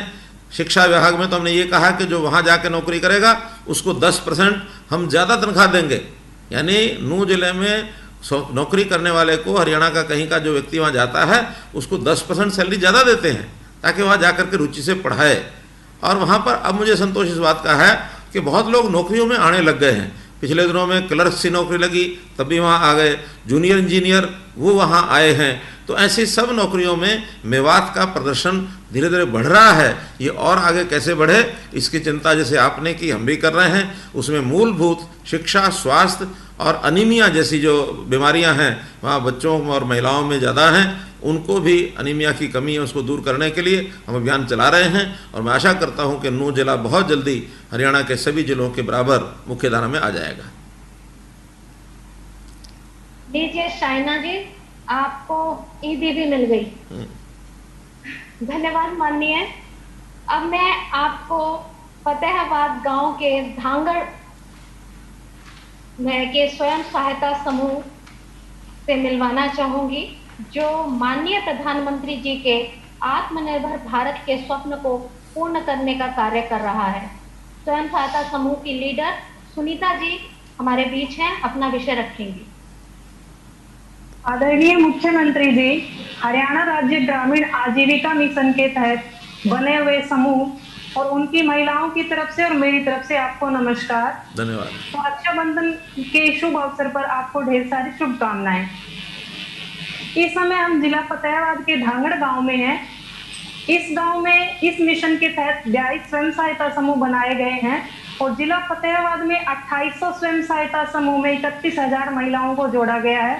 जहां तक पूरे प्रदेश की बात है तो हरियाणा राज्य में 40,000 ग्रुप के माध्यम से 4.5 लाख महिलाओं को इस मिशन से जोड़ा गया है।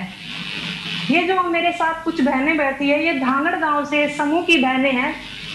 मैं आपको ये बताना चाहूंगी कि इन महिलाओं ने समूह में जुड़ने के बाद इनकी जिंदगी में क्या बदलाव आए हैं, किस तरह से इनको जान पहचान मिली है। ये जो हमारे साथ बैठी है माया बहन, नमस्ते। ये बहन पहले घर में सिर्फ चूल्हे चौके का काम करती थी और कुछ काम नहीं करती, लेकिन समूह से जुड़ने के बाद इस बहन ने चूड़ी बनाने का प्रशिक्षण लिया और समूह के माध्यम से कर्ज लेके चूड़ी बनाने का काम शुरू किया। अब ये बहन अपने घर के काम के साथ साथ चूड़ी बनाने का काम करती है और साथ ही अपने परिवार में तरक्की में, परिवार की तरक्की में, अपने बच्चों के पालन पोषण में अपना योगदान दे रही है। इसी तरह से मेरे साथ अनीता बहन बैठी है जो कि सिलाई सेंटर चला रही है और गांव में भी सिलाई का खुद भी काम करती है। तो ये बहन भी महीने का 5 से 7 हजार रुपए कमाती है। इसी तरह से पूरे प्रदेश में जो महिलाएं हैं वो अचार बनाने का काम, पापड़ बनाने का काम, मुरब्बे, मिट्टी के बर्तन, विभिन्न प्रकार के मसाले, गारमेंट्स बना रही है और मिशन की तरफ से आवश्यकता अनुसार इनको प्रशिक्षण दिया जा रहा है और पूंजी उपलब्ध करवाई जा रही है, जिसके लिए हम सब लोग आपके तहे दिल से धन्यवादी हैं। और इतना ही नहीं, ये अपने परिवार की तरक्की में ही योगदान नहीं दे रही है, जबकि ये सामाजिक अपनी जिम्मेदारियां भी बखूबी निभाती है। समाज में भी इनका बहुत बड़ा योगदान है। जैसे कि अब कोरोना महामारी का दौर चल रहा है, तो इस महामारी में इन महिलाओं ने 50 लाख से ज्यादा मास्क बनाए, कॉटन के 2 लेयर मास्क बनाए हैं, पीपी किट बनाई, हैंड सैनिटाइजर बनाए हैं, हैंड वॉश, साबुन, ये सभी प्रोडक्ट बनाए, सरकारी विभागों तथा आमजन को उचित दर पे उपलब्ध करवाया है। इसके साथ ही इन महिलाओं ने क्वारंटाइन सेंटर में मरीजों को खाना खिलाने का काम, बेसहारा लोगों को खाना खिलाने का बहुत ही अच्छा काम किया है। तो इस तरह से इन महिलाओं के द्वारा अपने इंडिविजुअल स्तर पे और ग्रुप स्तर पे भी काम किया जा रहा है। अब आप महोदय से हमारा निवेदन है कि जो ये महिलाएं उत्पाद बना रही हैं, प्रोडक्ट बना रही हैं, तो इसके लिए सरकारी और गैर सरकारी संस्थाएं हैं, वो इन महिलाओं से सामान खरीदें। इसके लिए उनको टेंडर और कोटेशन की जरूरत ना पड़े। इसके लिए इन एसएचजी और संगठन को एक अप्रूव्ड सोर्स बनाया जाए। दूसरा मेरा आप महोदय से निवेदन है कि आपने 2-3 दिन पहले एक घोषणा की थी कि हरित ब्रांड के तहत स्टॉल खोले जाने हैं। तो मेरा और हम सब महिलाओं का आपसे अनुरोध है कि इन स्टॉल को चलाने की जिम्मेदारी भी स्वयं सहायता समूह की महिलाओं को दी जाए। और अंत में मेरा माननीय मुख्यमंत्री जी से एक सवाल है कि ये जो महिलाएं उत्पाद बना रही है, इनको मार्केट में उतारने के लिए, मार्केट उनको उपलब्ध कराने के लिए सरकार की क्या स्ट्रेटेजी है? सुनीता जी, आपने एक महिलाओं के रोजगार के नाते से जो ये विषय बताया, काफ़ी बातें तो आपने अपनी बातचीत में भी कह दी हैं कि लगभग 4.5 लाख महिलाएं इसमें से रोजगार प्राप्त कर रही हैं। और इसमें जो आपने 5-7 हज़ार रुपया महीना बताया तो न्यूनतम है। मेरे पास जानकारी ऐसी भी है कि इसमें बहनें ऐसी हैं जो 60,000, 70,000 रुपये, 80,000 रुपये महीना भी कमाती हैं। बहुत बहुत शुभकामनाएं ऐसी सब बहनों को। लेकिन ये दायरा और बढ़ना चाहिए। 4.5 लाख तक हम सीमित न रहें। हम जितने परिवार हैं, जहाँ जहाँ आवश्यकता है, उन सब महिलाओं को इसमें आगे आना चाहिए। और आगे आने के लिए हम उनकी सब सहायता करेंगे। चाहे उनको स्किलिंग की आवश्यकता हो तो स्किलिंग में के माध्यम से उनकी ट्रेनिंग कराई जाएगी। फिर उनको अगर आर्थिक आवश्यकता है उनको साधनों की, तो बैंक से लोन लेके दिया जाएगा। अभी बैंक में जो हमारा ये लोन है, शिशु लोन, मुद्रा लोन का एक पार्ट है शिशु लोन, इसमें 50,000 रुपये तक का लोन ये उनको दिलवाया जाएगा, जो बहुत कम ब्याज के ऊपर होगा। उस ब्याज में केंद्र सरकार की ओर से भी छूट है, प्रदेश सरकार की ओर से भी छूट है, और आसानी से वो ब्याज बैंकों से मिल जाता है। स्टेट की ओर से हमने हरियाणा आत्मनिर्भर का एक पोर्टल बनाया है। उस पोर्टल में अपना नाम रजिस्टर करें और बैंक को वो सारी जानकारियाँ भेजी जाएंगी। बैंक का सीधा जो पैसा है वो उनके खाते में आएगा। और इनकी जो उत्पाद हैं, जो इनके प्रोडक्ट्स हैं, इनकी बिक्री के लिए पहले से जो व्यवस्थाएं हैं, आर्ट्स एंड क्राफ्ट्स मेले लगते हैं, या जगह जगह जो एग्जीबिशंस हैं जहां जनता के लोग सामान्यतः आते हैं, ऐसे सब जगह पर हम स्टॉल देते हैं। जो स्टॉल लेना चाहें, डिस्ट्रिक्ट लेवल पर भी इस प्रकार के कार्यक्रम होते हैं, वहां अपनी चीज़ों की बिक्री की जा सकती है। जहां तक आपने कहा स्टोर जो सरकार खोल रही है उसके चलाने के लिए, इसमें एक तो हम कोई अलग से रिजर्वेशन किसी के नहीं कर रहे, ओपन कर रहे हैं। एप्लीकेशन मांगेंगे, उस एप्लीकेशन में जो शर्तें हैं, उन शर्तों के ऊपर चाहे कोई व्यक्तिगत रूप से और चाहे इस प्रकार का स्वयं सहायता समूह इस रूप में आकर के अप्लाई करेंगे। उनको कुछ चयन करने की प्रक्रिया है, उसमें जो उसके अंदर सम्मिलित होकर के उन शर्तों को पूरा करेंगे, उनको सबको दिया जाएगा। हाँ, इसमें जो प्रोडक्ट्स हैं, इन प्रोडक्ट्स की क्वालिटी, जैसा मैंने पहले कहा कि क्वालिटी अच्छी हो, तो इसके लिए लैब्स बनाई जाएंगी, और लैब्स बना करके उसमें टेस्टिंग के बाद उनको सर्टिफिकेट दिए जाएंगे। जो सर्टिफाइड प्रोडक्ट्स हैं उनको उन स्टोर्स के ऊपर बिक्री के लिए बड़े जो स्टोर हैं उनमें मंगाएंगे, वहाँ से फिर नीचे उनकी सप्लाई करेंगे। हम चाहते हैं कि हमारे अपने प्रदेश की बनी हुई ऐसी लघु उद्योग या स्वयं सहायता समूह के द्वारा बनाई गई चीज़ें, इनका ज़्यादा से ज़्यादा बिक्री हो और लोगों की आस्था इस पर जमे। हम एक ब्रांड भी विकसित करेंगे कि जो उन स्टोर पर सामान बिकेगा, उस ब्रांड का नाम हम इन जगह पर देंगे, उस ब्रांड के नाम से वो लोग आगे सप्लाई करें ताकि बिक्री आसानी से हो सके। हम सब सहायता, इनको हमने ब्याज को भी पिछले 2 साल पहले कार्यक्रम के अंदर स्वयं सहायता समूह बहनों का कार्यक्रम था, उसमें मैंने कहा था कि इनको जो ब्याज है उसको भी हम एक सीमा तक फ्री करेंगे ताकि उनको उसका बोझ न पड़े। इसलिए चाहेंगे कि स्वयं रोजगार की इस स्कीम को और आगे बढ़ाएं। धन्यवाद आदरणीय। अगला विषय आपके समक्ष बहन नेक परवीन जी, जो कि कैथल से हैं, वह रखेंगे। माननीय मुख्यमंत्री जी, मैं नेक परवीन जी का कैथल से आपका अभिवादन करती हूँ और रक्षाबंधन। आवाज धन्यवाद। हाँ चलिए, हाँ बोलिए। नेक परवीन जी एक बार और। माननीय मुख्यमंत्री जी, मैं नेक परवीन जिला कैथल से आपका अभिवादन करती हूँ और रक्षाबंधन के इस पावन अवसर पर आपके आशीर्वाद के लिए धन्यवाद करती हूँ। जी। माननीय मुख्यमंत्री जी, मेरा प्रश्न है कि खेतों में पानी के अत्यधिक प्रयोग से वाटर लेवल नीचे जा रहा है तथा फर्टिलाइजर के अत्यधिक प्रयोग से उपज कम हो रही है। कीटनाशकों के अत्यधिक प्रयोग से बीमारियां बढ़ रही हैं। सरकार इस दिशा में क्या कर सकती है? क्या जैविक खेती इसका एक विकल्प हो सकता है? क्या ग्रामीण महिला स्वयं सेवक संघ बनाकर गांव में जागरूकता बढ़ाई जा सकती है? धन्यवाद। देखिए, हम लोगों ने इस पर जो पहले से काम किए हैं उसकी शायद आपको जानकारी होगी। पानी का एक संकट लगातार, जैसा आपने बताया, ये बढ़ता जा रहा है क्योंकि पानी के रिसोर्सेज हरियाणा में हमारे अपने नहीं हैं। नदियाँ या तो पंजाब की भूमि पर उतरती हैं या फिर यमुना नदी जो हरियाणा और उत्तर प्रदेश के बीच में एक नदी हमको मिलती है, वो भी पूरा वर्ष भर नहीं चलती है। तो पानी हमारा किसान जो है वो ज़्यादा ज़मीन में से निकाल करके अपनी खेती में सिंचाई के लिए उपयोग कर रहा है। अध्ययन करने के बाद पता लगा कि जो धान की खेती है इसमें पानी का उपयोग बहुत ज़्यादा होता है।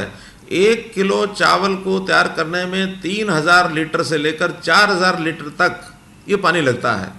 कुछ बंधु तो हमारे ऐसे हैं, जब उनको हमने बताया कि इतना पानी लगता है, उन्होंने चावल खाना ही छोड़ दिया कि अगर इतना पानी चावल में लगेगा तो हम चावल खाएंगे तो हम तो दुरुपयोग कर रहे हैं पानी का। ये आह्वान हमने पिछले वर्ष और इस वर्ष किसानों को किया कि आप लोग धान की बजाय जो अल्टरनेटिव क्रॉप्स हैं डाइवर्सिफाई करके उन क्रॉप्स पर आना चाहिए। उसके अंदर मक्का हो सकता है, बाजरा हो सकता है, कपास हो सकती है, उसमें सब्जियां हैं, फल हैं, इन चीज़ों पर आना चाहिए। कुछ किसानों ने इस आह्वान को पूरा करने के लिए संकल्प लिया। हमने इस बार का टारगेट रखा था 1 लाख हेक्टेयर अर्थात 2.5 लाख एकड़, और मुझे बताते हुए खुशी हो रही है कि जब लोगों ने रजिस्टर करना शुरू किया तो 1 लाख की जगह 1,22,000 हेक्टेयर का रजिस्ट्रेशन हुआ है और उन लोगों ने दूसरी फसलें बोनी शुरू कर दी हैं। बदले में हमने उनको एक इंसेंटिव दिया, 7,000 रुपये प्रति एकड़ देंगे। फसल बीमा योजना का जो प्रीमियम है वो सरकार देगी, उन फसलों की प्रोक्योरमेंट भी हम करेंगे। तो उन किसानों का भी मैं धन्यवाद करता हूं जो इस ओर आगे आए हैं और पानी के बचाव के लिए उन्होंने सब किया है। मैंने कल ही अपने विभाग से पूछा तो उन्होंने कहा हाँ, निश्चित रूप से ये 20% के लगभग पानी उन इलाकों में बचा है जहां आवश्यकता थी, उस पानी को हमने वहां भेजा है। वर्षा के पानी को रिचार्जिंग के लिए ज़मीन के अंदर भी कैसे डाला जाए, इसके लिए अलग से रिचार्जिंग हमने होल्स ये बनाए हैं। 300 ऐसे बोर्स बनाए गए हैं जिसमें से पानी ज़मीन के अंदर जाएगा। वो अब बनने शुरू हुए हैं, उसमें 2 महीने 3 महीने लगेंगे, लेकिन अगले वर्ष तक वो जो बरसात का पानी है उन बोर्स के माध्यम से ज़मीन के अंदर जाए। पिछले 10 वर्षों का आंकड़ा ये कहता है कि पानी की गहराई हमारी डबल हो गई है हर क्षेत्र में। आधे से ज़्यादा ब्लॉक हमारे डार्क जोन हो गए हैं जिसमें से पानी निकालना कठिन हो गया है। वहाँ हम जो पावर का कनेक्शन है वो भी हमने देना बंद कर दिया। हम लोगों को इंस्पायर भी कर रहे हैं, अपील भी कर रहे हैं, हम दंडित भी करेंगे कि ऐसे पानी की कमी अगर आएगी तो फिर अगली पीढ़ी को हम ज़मीन तो दे जाएंगे लेकिन ज़मीन के साथ पानी नहीं दे के जाएंगे उनको। तो सूखी ज़मीन देंगे तो वो अगली पीढ़ी हमें भी गालियाँ देगी। हमने इसलिए इस स्कीम का नाम ही रखा है मेरा पानी मेरी विरासत। ज़मीन जैसे विरासत में देते हैं तो ये पानी भी हम विरासत में नीचे दें। इस पानी का संकट ये सबको महसूस करना चाहिए। मैं आपका आभारी हूँ कि आपने इस ओर ध्यान दिलाया, आपको महसूस हुआ। अपील करेंगे हम जनता को कि हम पानी का उपयोग ये ठीक करें। इसी के साथ साथ जो अभी स्वच्छता अभियान चल रहा है उसमें भी पानी को रिसाइकल करना, रीयूज़ करना, इस पर हम ध्यान दे रहे हैं। लिक्विड वेस्ट मैनेजमेंट के बहुत से प्रोजेक्ट्स, लगभग 200 प्रोजेक्ट्स ऐसे हैं जो हमने सॉलिड वेस्ट मैनेजमेंट या liquid waste management, sewerage treatment plant, ऐसे सब हमने लगाए हैं। तो इन सीवरेज ट्रीटमेंट प्लांट का जो पानी है इसका उपयोग भी हम सिंचाई के लिए करेंगे ताकि हमें जो नहरों का पानी है वो हम बचा सकें। इसकी योजना भी डिपार्टमेंट बना रहा है ताकि हमारे यहाँ हर आने वाला बूंद पानी जो है उसको उपयोग कर सकें, रिचार्जिंग कर सकें, अपनी खेती में सिंचाई कर सकें। तो पानी का वेस्टेज कैसे रुके, क्योंकि आवश्यकता निरंतर बढ़ रही है, आबादी बढ़ रही है, विकास बढ़ रहा है, पानी की आवश्यकता उसमें रहेगी। लेकिन हम पानी को सदुपयोग उसके करें, क्योंकि हमने ये इजराइल से सीखना होगा। इजराइल में पानी की एक एक बूंद को बचाया जाता है। इरिगेशन को भी फ्लड इरिगेशन नहीं होता, वहाँ पर माइक्रो इरिगेशन से सारी खेती की जाती है। हम भी माइक्रो इरिगेशन की ओर आगे बढ़ रहे हैं। इसके लिए 85% का हमने सब्सिडी देने का कार्यक्रम बनाया है। लोग ले भी रहे हैं कि आगे जो खेती की जाएगी वो खुले फ्लड इरिगेशन के बजाय माइक्रो इरिगेशन पर की जाए, ताकि पानी का यानी हम 50% पानी कम से कम बचा सकते हैं उससे। तो ये सारी योजनाएं चल रही हैं। पानी का प्रबंधन ये ठीक हो, इसको हम कर रहे हैं।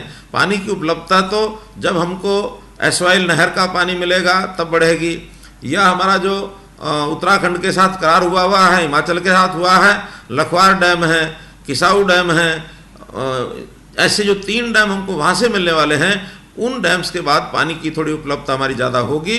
तब तक हम पानी जितना कम से कम खर्च करें, ऐसा हम भी योजना बना रहे हैं। आप भी अपील करिए। बहुत बहुत धन्यवाद। धन्यवाद आदरणीय माननीय मुख्यमंत्री जी। सोनीपत के छिछराना गांव से राममूर्ति जी और शर्मिला जी व उनके साथ कुछ अन्य महिलाएं भी हैं, अपने भाई के द्वारा निभाए गए कर्तव्यों का धन्यवाद करने के लिए आपसे कुछ शब्द बोलना चाहती थी। जी बताइए। आवाज नहीं आ रही आपकी, आवाज नहीं है।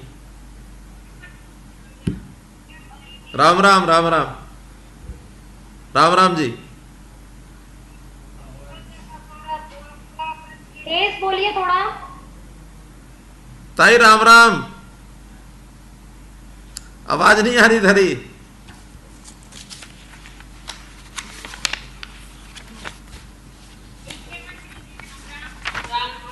राम राम राम राम।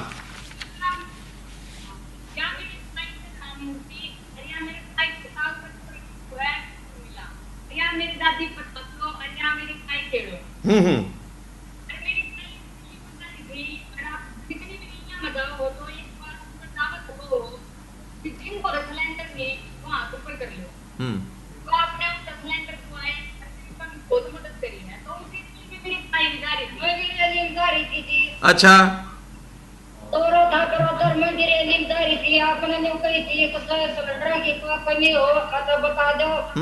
तो उपरांत कर दिए आपने 24 घंटे के भीतर काम में सिलेंडर पहुंचा दिए। पहुंच गए? बहुत बढ़िया बहुत बढ़िया। हाँ तो गाये मैं दफे या करती आग कुटिया करती नीम चूल्हा कदे बाहर धरती कदे भीतर धरती लाकड़ी लांदी जंगल मात गोचे पाती तो की रहा करती। आपका जी बहुत बहुत धन्यवाद। बहुत बढ़िया बहुत बढ़िया। मुख्यमंत्री जी मेरे ताऊ की थोड़ी की दूर मिला, इसका जो कहना है आपकी सारी लुगाई बेटी कोरिया का कहना है कि पहले मैं खुले में सोचता मेरे अंधेरा अंधेरा सांझ ने रात उनकी बाट देखा करती शरारती मानस गंदी नजर से देखा। आपने घर पर शौचालय बना के नारियां का बेटियां का मान सम्मान बढ़ा दिया। इसी बात में सारी काफी खाई अपना हाथ जोड़कर धन्यवाद करें। धन्यवाद धन्यवाद। और एक बात तो मुख्यमंत्री जी, मेरी ताई रामू की उसकी कोई बाण है 2-3, मैं रक्षा घर पर चंडी के डाका आपको पोछी बांधना था, मैं राखी बांधना था। क्या बात है क्या बात है क्या बात है। ताई नु है कि इब कोरोना चल रहा है और कोरोना करके है आज हमने ये जो सारा प्रोग्राम कराया है दूर दूर बैठ के, वो कोरोना के महामारी तक बचने वास्ते कराया है। इब मेरा कहना यह है कि कल भी गवर्नमेंट कॉलेज पंचकुला मैं अपनी बात कहूँगा और मैं थामने नु कहूँगा कि सोनीपत जिले में 2 प्रोग्राम हैं, एक बड़ौदा में है और एक हमारा जो योगेश्वर है ना, कहाँ है कला, कौन सा गाँव, योगेश्वर वाला गांव कौन सा है? कौन सा कला? भैंसवाल कला। भैंसवाल कला। तो भैंसवाल कला में एक प्रोग्राम है, एक बड़ौदा में है। आप कल वहां अगर पहुंचोगे तो कल सबकी राखी मैं वहीं से स्वीकार करूंगा। वैसे तो आज 200 राखी आपने मुझे दी, वो मैंने स्वीकार कर ली है और चंडीगढ़ आने जाने का प्रोग्राम फिर बनावांगे कदे। कल तो मैं भी पंचकुला जाऊंगा और सबकी राखी इसी तरह बंधवाऊंगा। आज तो मैंने अपनी जो बहनें हैं उनको भी फोन करके कह दिया कि भाई टेलीफोन करके बधाई दे लो और जो कंप्यूटर के थ्रू अपना राखी भेज लो और कंप्यूटर में मिठाई खा लो। आज तो तरीका ये करना पड़ेगा और मैंने थारी राखी स्वीकार कर ली। जब मैं सोनीपत आऊंगा तो हमने जरूर बुलाऊंगा वहां। ठीक है? ठीक है ताई? धन्यवाद आदरणीय माननीय मुख्यमंत्री जी। कोविड के कारण बच्चों की शिक्षा में पड़ रहे व्यवधान को लेकर एक माँ एडवोकेट रेखा यादव जी हमारे साथ जुड़ी हुई हैं, वो अपने विषय आपके साथ रखना चाहेंगी। माननीय मुख्यमंत्री जी नमस्कार। नमस्कार।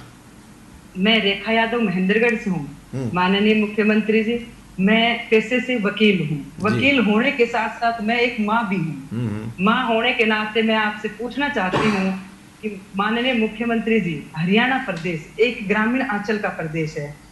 हमारे बच्चे जो हमारे स्कूल की ऑनलाइन क्लासेस चल रही हैं, उस क्लास के पूरी तरह से नेटवर्क ग्रामीण अंचल में नहीं आता, जिससे बच्चों की पढ़ाई में व्यवधान पैदा हो रहा है। दूसरा, इसके साथ में माननीय मुख्यमंत्री जी आपसे शेयर करना चाहती हूँ कि एक घर में 4 बच्चे हैं और वहाँ एक एंड्रॉइड मोबाइल है, उससे बच्चे अपनी पढ़ाई सुचारू रूप से नहीं कर पा रहे। अगर कोरोना ऐसे ही रहा तो हमारे बच्चे अपनी पढ़ाई कैसे सुचारू रूप से कर पाएंगे? मुझे आशा नहीं, पूरा विश्वास है कि आपने पक्का इसके बारे में सोच रखा होगा। मेरा आपसे आग्रह है कि इस समस्या को कैसे समाधान हो और बच्चे अपनी पढ़ाई कैसे सुचारू रूप से करें। धन्यवाद। देखिए रेखा जी, ये कोई इस प्रकार का वातावरण बनेगा, ऐसी बीमारी आ जाएगी और हमको इन परिस्थितियों में से जूझना पड़ेगा, ये किसी को पता नहीं था। ये अचानक आ गया। अचानक आया तो बीच में फिर परीक्षाएं थी। पहले तो परीक्षाओं को कैसे लिया जाए, उन बच्चों की परीक्षाएं लें कि नहीं लें, कॉलेज में परीक्षाएं हो कि नहीं हो, ये बात कुछ जगह तो हल हो गई है, स्कूलों में तो हो गई, लेकिन कॉलेज की अभी भी हल नहीं हुई है। वहाँ परीक्षाओं के मामले में अभी बीच में लटका हुआ है कि लेनी नहीं लेनी, कब लेनी। इस सारी बातचीत में लगातार हम विचार कर रहे हैं। ऑनलाइन शिक्षा के हमने प्रावधान किए हैं, उसमें जहाँ कहीं नेटवर्क ठीक है वहाँ तो नेटवर्क के माध्यम से बच्चे अपनी जो व्यवस्था है, चाहे मोबाइल है, चाहे कंप्यूटर है, लैपटॉप है, उससे अपनी व्यवस्था कर लेते हैं। लेकिन जहाँ कहीं इस प्रकार की समस्या है वहाँ हमने जो लेसन्स हैं उनको निश्चित समय के ऊपर और जो चैनल्स के माध्यम से, कुछ चैनल हमने तय किए, उन चैनल के माध्यम से भी उनकी क्लासेस चलाई जाती हैं ताकि अपने घर में बैठ करके और टेलीविज़न चला करके भी उन कक्षाओं का वो लाभ उठा सकें। कहीं कहीं हमने लेसन जो हैं ऑनलाइन लोड किए हैं। कॉलेज के लिए तो लगभग 4000 लेसन्स अलग अलग विषयों के ये लोड कर दिए हैं। ई लाइब्रेरीज जगह जगह बन गई हैं ताकि जब भी उनके पास नेटवर्क हो या अलग अलग समय में, मानो एक ही एंड्रॉयड है तो अलग अलग समय में उसका उपयोग करते हुए अलग अलग बच्चे जो है उसका उपयोग कर सकें। जितनी व्यवस्थाएं हैं उसके लिए मैं ये कहूँगा कि सब कुछ एकदम पूरा हो गया ऐसा नहीं, लेकिन एक सीमा तक हमने उस सुविधा को लोगों के घरों में पहुंचा दिया है। हम इस महीने में विचार कर रहे हैं कि अगर ये कोरोना का पीरियड ज़्यादा चलेगा तो फिर उसमें कुछ इंस्ट्रूमेंट, चाहे मोबाइल के रूप में और चाहे आईपैड के रूप में, ये हम बच्चों को एक क्लास के बच्चों तक एक सीमित सीमा तक हम ही कर पाएंगे, क्योंकि बहुत बड़ी संख्या है ये बच्चों की। तो उसमें जो सुविधाएं हम उनके स्कूल जाने में देते हैं उन सुविधाओं के बदले कोई मोबाइल है, एंड्रॉयड मोबाइल है या कोई आईपैड है या कोई इस प्रकार का ऑपरेटर्स उनको दिया जाए लोड करके, ताकि वो बच्चे उसका अध्ययन करके उसका उपयोग कर सकें। लेकिन ये भी साथ में चल रहा है कि 31 अगस्त तक तो स्कूल कॉलेज बंद हैं। 31 के बाद किसी न किसी शेप में अगर कोरोना की स्थिति ठीक होती है तो स्कूल कॉलेज खोलने पर भी हम लोग विचार करेंगे कि 1 सितंबर से वो खोले भी जा सकते हैं। अब स्थितियां धीरे धीरे ठीक होने की तरफ बढ़ रही हैं और आशा करता हूं कि ठीक हो जाए तो हम स्कूल कॉलेज खोल करके, चाहे वो हाजिरी उनकी कम रखेंगे, छोटे बैच रखेंगे, सोशल डिस्टेंसिंग के माध्यम से बच्चों को पढ़ाना आसान हो सके, ऐसी बातें चल रही हैं और 15 अगस्त के बाद इसका निर्णय लेकर के और ज़रूर सूचना हम आप लोगों को देंगे। धन्यवाद आदरणीय हमारे प्यारे बड़े भाई माननीय मुख्यमंत्री जी का। आपसे बात तो वैसे बहुत सी बेटियां करना चाहती हैं, परंतु क्या करें, समय की मर्यादा भी है। मैं कुछ नाम ले लेती हूँ जो आपने हमको 1 घंटा कहा था, 1.5 घंटा हो गया है पूरा जी। हमारा अधिकार है, कल राखी है। तो राखी के कारण से मैं नहीं बोला हूँ। शालू रानी, दीप्ति प्रभाकर, हिमानी कपूर, मध्य प्रदेश से रीना तिवारी, तमन्ना, ये सभी मैं क्षमा चाहूंगी, समय की मर्यादा का ध्यान रखते हुए मुझे यहीं पर अपने वक्तव्य को विराम देना पड़ रहा है, परंतु अंत में एक पंक्ति जरूर कहूंगी कि मुख्यमंत्री जी से हम सबकी ओर से मैं निवेदन करती हूँ कि आप भविष्य में भी हम बहनों के साथ ऐसे ही जुड़ेंगे और इसी तरह हमें राखी पर उपहार देते रहेंगे। मेरा विश्वास है कि आप हमारा ध्यान अवश्य रखेंगे। इसी के साथ आपसे एक पंक्ति में मैं एक संदेश जरूर चाहूंगी, आशीर्वाद स्वरूप। देखिए, आज बहनों ने जिस खुले मन से इस विचार विमर्श को मेरे सामने रखा है, आपकी जागरूकता, इसकी मैं सराहना करता हूं और यही जागरूकता बनी रहे ताकि हम अपने समाज को, न केवल बहनों माताओं को बल्कि पूरे समाज को एक अच्छी दिशा में अच्छे संस्कार देकर आगे बढ़ा सकें, ये मेरी कामना है। धन्यवाद माननीय। कार्यक्रम को अंतिम रूप देने के लिए डॉक्टर गीतिका सूद जो कार्यक्रम की संयोजक हैं, मैं उनको आमंत्रित करती हूँ कि वे धन्यवाद ज्ञापन करें। धन्यवाद डॉक्टर ऋचा। माननीय मुख्यमंत्री जी, सादर नमस्कार। नमस्ते। नमस्ते। मैं अपना सौभाग्य समझती हूँ कि मुझे इस कार्यक्रम में धन्यवाद करने का अवसर प्राप्त हुआ। सर्वप्रथम तो मैं आपका सभी बहनों की तरफ से और सशक्त युवा फाउंडेशन की तरफ से आयोजित इस कार्यक्रम में उपस्थित होने हेतु तो मार्गदर्शन के लिए हृदय की गहराइयों से अभिनंदन करने के बाद धन्यवाद करती हूँ कि आपने अपने व्यस्त समय में से रक्षाबंधन की पूर्व संध्या पर हरियाणा की बहनों और बेटियों से बातचीत की। आपके कार्यकाल में बहनें और बेटियां अपने आप को गौरवान्वित और सुरक्षित महसूस कर रही हैं। हम सब परमपिता परमेश्वर से प्रार्थना करते हैं कि आपके नेतृत्व में हरियाणा विकास की तरफ अग्रसर रहे। इसके साथ ही मैं धन्यवाद करना चाहूंगी सभी बहनों का जिन्होंने गरिमापूर्ण तरीके से अपनी सहभागिता दी और उनके विश्वास से ही कार्यक्रम सफल हो पाया। इसके साथ ही आयोजन कमेटी की सभी बहनों और कर्मठ कार्यकर्ताओं का दिल की गहराइयों से धन्यवाद करना चाहूंगी जो पिछले कई दिनों से प्रत्यक्ष अप्रत्यक्ष रूप से मेहनत कर रहे हैं और उसी मेहनत स्वरूप आज का ये कार्यक्रम सफल हो पाया। आप सभी का एक बार पुनः धन्यवाद। माननीय मुख्यमंत्री जी, आपको कोटि कोटि वंदन।